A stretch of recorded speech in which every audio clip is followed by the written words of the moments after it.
It is asking, is marriage a destiny? Okay. How can I know the person and how can I make a decision? Listen. Some of you are too dramatic. When you want to marry someone, then this is the qadr of Allah. Subhanallah, He is perfect. And then when He says, I want to break the engagement. Oh, the qadr of Allah. How I don't understand the philosophy of qadr because the engagement broke. Marriage is an informed decision. Families come together. You do the best you can to understand if this is a good decision for you. And it's like any other decision. My dear daughter, my dear son, my younger brother, my younger sister, this is like any other decision. Nobody writes a question. Is buying a green car the qadr of Allah? Is eating chicken sandwich this afternoon for lunch the qadr of Allah? No. All the other decisions are your responsibility. Marriage, qadr of Allah. Where did you get this idea from? Make an informed decision. Learn about the person you're trying to marry. Understand if you have a personality that will work with each other. And even after all the exploration and conversation, sometimes you know what happens? You can't escape drama. Yes. Sometimes drama happens anyway. Nuh alayhi salam ended up with a pretty interesting wife. Asiya radiallahu anha ended up with a Fir'aun for a husband. Don't raise your hand. Your husband's not Fir'aun. Calm down. Sometimes people change. Sometimes the person you married later on, they're not the same as they used to be. Maybe the way they feel has changed. Maybe life has changed you. Maybe experiences have changed you. Don't blame that on the qadr of Allah. That's not the qadr of Allah. That's life. Life happens. Our deen is beautiful. It's absolutely beautiful. It gave us a way to understand the marriage relationship.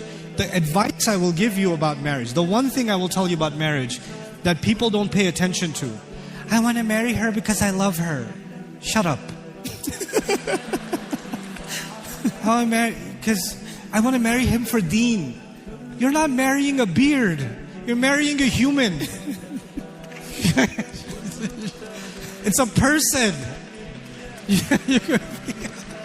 You could be religious, pray 5 times, and you could still hate their guts. Just because someone is practicing their deen does not make them a good person in every other way. There are plenty of people that have an anger problem and they go to Hajj every year, but they still have an anger problem. So, what I'm trying to get at, Allah mentioned one thing about marriage that is on top. Number 1. Everything else is later. وَمِنْ آيَاتِهِ أَنْ خَلَقَ لَكُم مِّنْ أَنفُسِكُمْ أَزْوَاجًا لِتَسْكُنُوا إِلَيْهَا. لِتَسْكُنُوا. This is called lam al-ta'leel. He said He made you into spouses for the purpose that you could find peace. For what purpose? Say it. You could find peace. And then 2 and 3. وَجَعَلَ بَيْنَكُمْ مَوَدَّةً وَرَحْمَةً. That's 2 and 3. Number 1 is peace. Now, what does that mean? That means when you love someone, but sometimes you can love someone without respecting them. You can love someone without being honest to them. You can love someone without caring for them properly.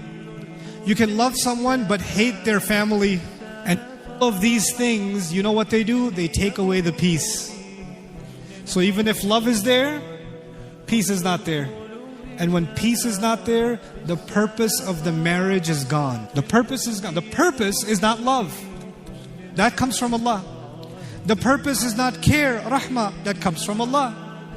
Your purpose is to find peace. So when you're looking for a spouse, you're asking yourself, what is it that makes me peaceful? What is it that gives me calm? My wife, my husband, They should be my calm.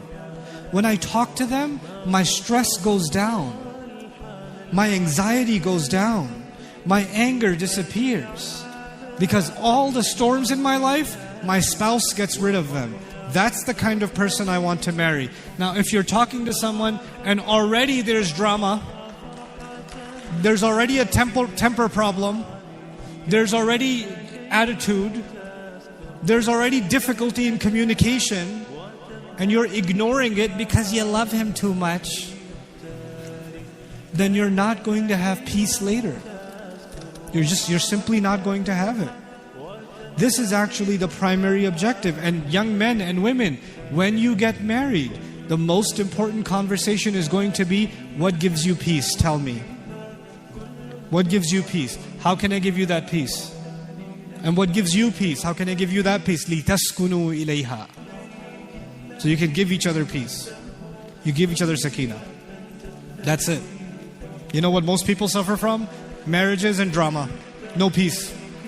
No peace. Young men, university students, right? Stay out of trouble. Stay in good company. Stay purposeful. Young women, when you're learning in university and college, stop having anxiety. Who's going to marry me? When am I going to get married? When is the qadr of Allah going to come? Stop. Just do your homework. Last thing, when you live a purposeful life, when you accomplish purpose and you live that way, then good people of purpose will come in your life. You won't have to look for that spouse will look for you. You have to just become purposeful, and you can do it. You're smart, you're creative, Allah has given you opportunity, you're Muslim, you have the perfect life. You have the perfect life. This is not a challenge.